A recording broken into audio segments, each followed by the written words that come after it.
왕자와 거지 소설에 대해서 한 번쯤은 다들 들어보셨을 거라고 생각합니다. 어느 날 한날 한시에 왕궁에서는 에드워드, 또 런던 뒷골목에서는 술주정뱅이 거지의 아들인 톰이 태어났습니다. 두 소녀는 한날 한시에 태어났음에도 왕자와 또 거지라는 전혀 다른 신분을 가지고 다른 운명을 걷게 되었습니다. 그러다 어느 날 왕궁 주변을 돌아다니는 톰을 보게 된 이 에드워드 왕자는 그를 왕궁으로 불러들였습니다. 이를 계기로 친해진 두 소녀는 재미삼아서 옷을 바꿔 입게 되죠.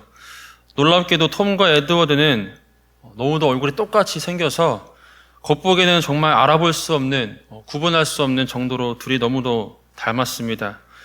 거지 옷을 입은 왕자는 거지를 오해받아서 왕궁에서 쫓겨나게 되고, 또 왕자 옷을 입은 거지는 왕궁에서 왕자 대접을 받으며 지냈다는 그런 소설의 이야기입니다. 여러분, 우리 성경에서도 보면 이 옷에 관한 이야기가 많이 나오는데 그중 요셉의 이야기가 있습니다. 야곱이 요셉에게만 화려한 채색 옷을 입혔기 때문에 그는 형들의 미움을 받아 그렇게 애굽의 노예로 팔려가게 되었습니다. 또 신약 성경 누가복음 15장에서도 탕자가 돌아왔을 때 그 아버지는 그 아들에게 좋은 옷을 내어다가 입혔다라는 말씀이 있습니다. 이처럼 옷은 그 사람의 신분이나 지위를 나타냅니다. 그래서 우리는 그 사람이 어떤 옷을 입었는가 보면 우리는 그 사람이 어떠한 사람인가를 우리는 짐작할 수 있습니다. 하지만 옷은 아무리 좋아도 계속 껴입을 수 없습니다. 내가 입고 있는 옷을 벗어야만 새로운 옷을 입을 수 있는 것입니다. 여러분, 그렇다면 이 땅에서 그리스도인으로 살아가는 우리는 어떤 옷을 입어야 하겠습니까? 하나님의 사람으로 살아가는 우리가 하나님께서 우리가 어떠한 삶을 살기를 원하실까요? 오늘 말씀을 통해서 함께 살펴보기 원합니다. 이스라엘 백성들이 애굽에서 400년, 무려 4대를 살았습니다. 한 민족이 완전히 다른 이방 땅에서 400년을 살면 여러분 어떻게 되겠습니까? 문화, 의식 구조, 모든 것이 다 바뀝니다. 그것이 철저하게 민족들 속에 DNA화 되는 것입니다. 자기들의 언어도 잃어버리고 문화도 잃어버리고 애굽의 문명이 그렇게 익숙해져 버리는 겁니다. 여러분, 우리나라가 일제강점기를 지나면서 이스라엘 백성들에게 400년에 비하면 10분의 1도 안 되는 그런 짧은 시간인데 여러분, 그때의 잔재가 오늘까지 남아있는 것 같습니다. 우리 사회를 교묘하게 파고드는 그런 문화의 잔재가 뿌리 뽑히지 않는 그런 것 같습니다. 그것을 우리가 무심코 흔히 쓰는 단어에서 우리가 그것을 느끼게 됩니다. 우리가 흔히 쓰는 단어 중에 이런 단어가 있죠. 땡땡이. 저는 말씀을 준비하면서 처음 알게 됐습니다. 땡땡이가 일본 말이었습니다. 무단 결석하거나 그렇게 빠질 때 땡땡이 쳤다, 땡땡이 했다 그런 말을 하죠. 그리고 고로케. 저도 몰랐습니다. 크로켓. 튀긴 음식 크로켓을 일본말로 이렇게 고로케라고 그렇게 부르는 거죠. 그리고 여러분 또 우리가 자주 쓰는 말 중에 야매. 야매가 저도 일본말인지 몰랐습니다. 너무 많이 썼는데 야매로 했다, 야매로 뭘 배웠다, 그런 말을 많이 쓰잖아요. 그렇죠? 서로 장난으로 전문가 흉내를 내지만 제대로 하지 못할 때 속된 말로 야매라고 부릅니다.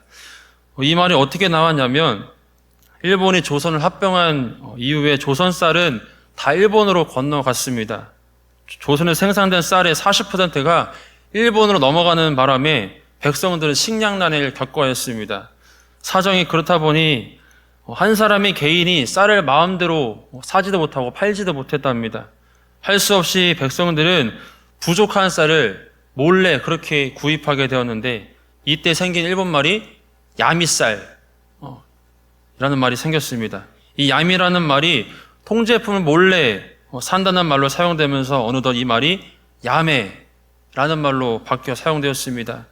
이 야매라고 쓰는 단어 속에 그 당시 굶주림에 그렇게 쌀을 일본 정부 몰래 사려던 그런 조선 민중의 고된 삶이 담겨 있습니다. 이러한 생각 없이 우리가 쓰는 단어들 가운데 그런 오래된 그런 구습들이 그런 잔재가 아직도 우리에게 남아있는 것 같습니다. 여러분, 그러한데 이스라엘 백성들이 400년, 4대를 살았다고 한번 생각해 보시기 바랍니다. 애굽의 문화가 쉽게 뽑혀지지 않을 겁니다. 그래서 그들이 어린 양의 피로 구속받는 유월절의 밤을 지나서 구원받았다는 표를 가지는 홍해를 건너게 됩니다. 그리고 홍해를 건너자마자 그들의 앞을 기다리고 있는 것은 새로운 문명이 아니었습니다. 그들 앞을 기다리고 있던 것은 완전히 척박한 땅, 광야가 그들을 기다리고 있습니다. 물도 없고 먹을 것도 없고 자신 힘으로는 도저히 살아갈 수 없는 아무런 희망이 보이지 않는 그런 현실이 그들 앞을 가로막고 있습니다. 여러분, 왜 하나님께서 척박한 광야의 시간을 그들을 지나게 하셨을까요? 그것은 400년 동안 찌들어 있던 그런 애굽의 가치관을 뽑아내기 위하심입니다. 새로운 하나님의 군대와 백성이 된 그들을 광야에다 던져놓고 오직 하나님만 바라보게 하기 위함이었습니다. 그들 속에 있던 애굽의 문화, 애굽의 가치관, 이런 것들을 무용지물로 만들기 위해서 그들에게 광야의 시간이 필요했던 것입니다. 여러분, 이것이 바로 옛사람을 벗어버리는 과정입니다. 여러분, 그런데 이것이 단번에 일어나겠습니까? 이것은 단번에 일어나지 않습니다. 그래서 40년의 광야 생활을 끝나니까 이제 하나님께서 그들을 어디로 인도하십니까? 가나안 땅으로 인도하십니다. 가나안 땅은 7 족속과 우상의 문화들이 가득 차 있는 곳입니다. 들어가자마자 그들은 전쟁을 치러하게 됐습니다. 여러분, 그렇다 하나님께서 가나안 땅에서 그들에게 가르치고자 했던 게 무엇이겠습니까? 여러분, 가나안 땅은 천국의 상징이 아닙니다. 여러분, 광야가 우리 옛사람을 벗어버리는 훈련의 장소였다면 가나안 땅은 예수 그리스도께 순종하는 길만이 복된 기름을 배우는 그런 훈련의 장소인 것입니다. 여러분, 성경에서 우리가 어떤 사람이라고 말하고 있습니까? 에베소서 2장 3절에 본질상 우리는 진노의 자녀였다고 말씀합니다. 우리의 속사람은 죄에 더 가까운, 죄에 더 익숙하고 그쪽의 문화에 더 본질이 길들여져 있는 사람들이 바로 우리라는 겁니다. 우리의 언어나 가치관이, 인생에 대한 해석과 이해의 세계관이 그쪽에 더 익숙한 사람들이 바로 우리입니다. 그런데 예수 그리스도의 구속의 은혜로 구속함을 우리가 입게 되었습니다. 그분의 공로로, 그분의 의뢰로 우리가 새 사람을 입게 되었다는 것입니다. 여러분, 그런데 새 사람을 입게 되었다는 것은 단번에 사람이 바뀐다는 말이 아닙니다. 이런 남자가, 우리 군대 갈 때가 되어서 훈련소에 들어가면 가장 먼저 무엇을 갈아입죠? 군복으로 갈아입습니다. 그리고 이름은 없어지고 번호만 남습니다. 훈련병 몇 번. 그렇게 4주간의 훈련이 지나고 짝대기 하나를 달면 자대 배치를 받고 나서 이제 그곳에서의 군생활이 비로소 시작되는 겁니다. 여러분, 그런데 우리가 군복을 갈아입는다고 해서 군인이 되는 것이 아닙니다. 군인과 군인다운 것은 다른 것입니다. 여러분, 마찬가지로 우리가 새 사람이 되었지만 그것은 신분을 말하는 겁니다. 내가 그리스도의 신분이 되었다고 해서 갑자기 단번에 그리스도인 다워지는 것은 아닙니다. 여기는 반드시 시간이 걸립니다. 하나님 안에서 다듬어지고 또 다듬어지고 또 다듬어져야 됩니다. 마치 이스라엘 백성들이 40년의 광야의 생활을 지나고 또 가나안 땅에 들어가서 그렇게 훈련의 과정을 지났던 것처럼 말입니다.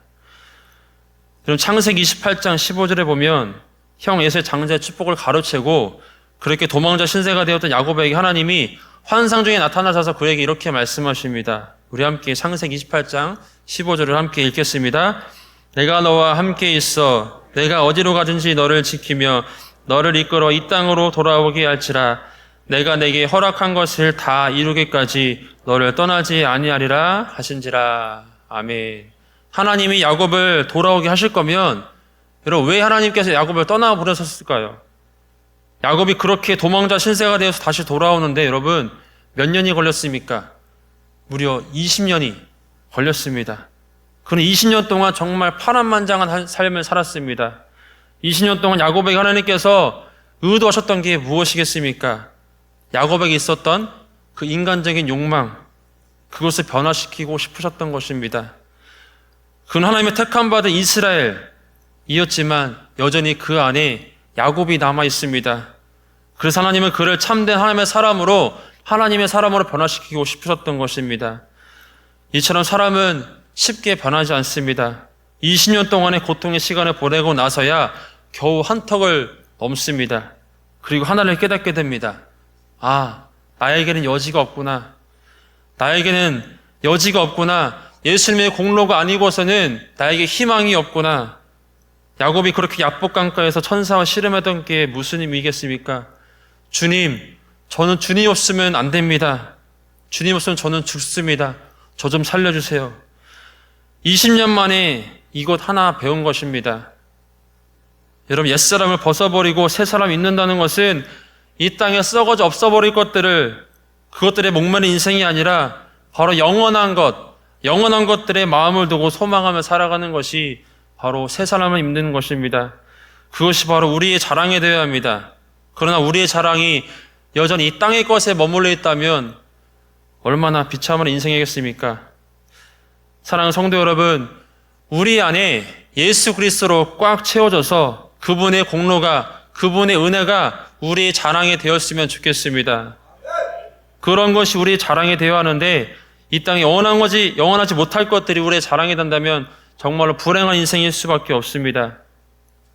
우리의 인생은 정말 영원한 것들을 바라며 영원한 것들에 우리의 마음을 두고 살아가야 됩니다. 이 땅에 썩어져 없어버릴 그것들을 바라며 산다면 우리 인생은 허무함만 남을 것입니다. 영원한 것을 바라며 살아가는 사람은 많이 가지지 못했을지라도, 많이 누리지 못했을지라도, 많은 것을 취하지 못했을지라도 그 사람은 정말 참으로 행복한 인생일 수 있습니다. 영화 창끝의 주인공인 짐 엘리엇 선교사님의 이야기입니다. 에콰도르 아마존 정글에 사는 아우카족은 지구상에서 가장 폭력적인 부족으로 알려져 있습니다. 그곳에 복음을 전하기 위해서 5명의 젊은 미국 선교사를 찾아갑니다. 그런 아우카족은 그 선교사들이 자신들을 죽이러 온 사람들로 오해하고 창으로 찔러 그들을 죽였습니다. 그렇게 순교를 당하게 되었습니다. 그리고 3년이 지나고 나서 5명의 선교사 중에 한 사람이었던 저 짐 엘리엇 선교사님의 아내인 엘리자베스와 그 가족들은 아우카 부족을 찾아갑니다. 엘리엇 선교사의 가족들은 자신의 남편, 아버지, 아빠를 죽인 원주민들을 정말로 사랑하러 용서하고 용납하고 병을 치료해주며 그들과 함께 6년의 시간을 함께 지냈습니다. 이 모든 것을 지켜보았던 그 아우카족의 추장이 이렇게 물었습니다. 당신들은 도대체 누구입니까? 이렇게 묻자 아내가 이렇게 대답합니다. 나는 당신들이 죽인 짐 엘리엇의 아내입니다. 내 남편은 당신의 친구였고 당신들을 너무도 사랑했습니다. 선교사를 죽였던 이 추장은 결국 나중에 목사가 되었고 원주민들 중 4명이 선교사가 되었습니다. 짐 엘리엇 선교사의 희생이 하늘의 미랄이 되어서 그 땅에 많은 열매를 맺게 했습니다. 그가 생전에 자신의 일기에 이렇게 썼다고 합니다. 영원한 것을 얻기 위해 영원하지 않을 것을 버리는 자는 절대 어리석은 자가 아니다. 영원한 것을 얻기 위해 영원하지 않을 것을 버리는 자는 절대 어리석은 자가 아니다. 여러분, 이 선교사님의 고백을 들으시면서 여러분, 우리 삶을, 우리 신앙을 돌아보시기 바랍니다. 여러분, 지금 나는 무엇을 바라며 무엇에 여러분 마음을 두고 살아가고 있습니까? 무엇을 얻기 위해 그렇게 열심히도 살아가고 있습니까? 혹 영원하지 않을 것, 이 땅에 썩어져 없어버릴 것들에 여러분 목숨을 두고 살아가고 있지는 않습니까? 성경에서는 영원한 것을 3가지로 말씀합니다. 첫 번째는 하나님의 말씀, 2번째는 예수 그리스도, 3번째는 그분의 일. 이것이 바로 성경에서 말하는 영원한 것입니다. 하나님의 말씀, 예수 그리스도, 그분의 일, 이것이 여러분 우리의 자랑이 되어야 할 줄 믿습니다. 내가 이 땅에서 얼마나 많이 떵떵거리고 살았느냐, 그것은 중요하지 않습니다. 내가 얼마나 많은 것을 누렸느냐, 내가 얼마나 높은 위치에 올랐느냐, 그것은 결코 우리의 삶에 중요하지 않습니다. 내게 허락한 삶의 자리에서 주의 영광을 위해서 얼마나 최선을 다해 살아갔느냐, 그 한 사람을 하나님은 기뻐하시고 그 한 사람을 지금도 찾고 계십니다. 그런데 세상 사람들은 이 세상에 없어져 버릴 것, 소멸될 것, 영원하지 않은 것, 영원하지 못한 것, 그런 것들을 붙잡으려고 하고 살아가고 있습니다. 그런 것들이 나의 자랑거리로 삼으려고 하고 있습니다. 여러분, 그렇다면 성경에서 그런 자들을 어떻게 말씀하고 있겠습니까? 오늘 본문 말씀 19절에 이렇게 말씀합니다. 그들이 감각 없는 자가 되어 자신의 방탕에 방임하여 모든 더러운 것을 욕심으로 행하되. 성경에서는 세상에 없어져 버릴 것들, 영원하지 못한 것을 붙잡고 살아가는 자들을 뭐라고 말씀하시느냐? 감각 없는 자라고 표현합니다. 이런 감각이 없다는 말을 조금 더 정확하게 표현하면 사도 바울은 이 부분을 이렇게 이야기했습니다. 로마서 1장 28절에 또한 그들이 마음에 하나님 두기를 싫어하며, 또한 그들이 마음에 하나님 두기를 싫어하며, 이것이 정확한 표현입니다.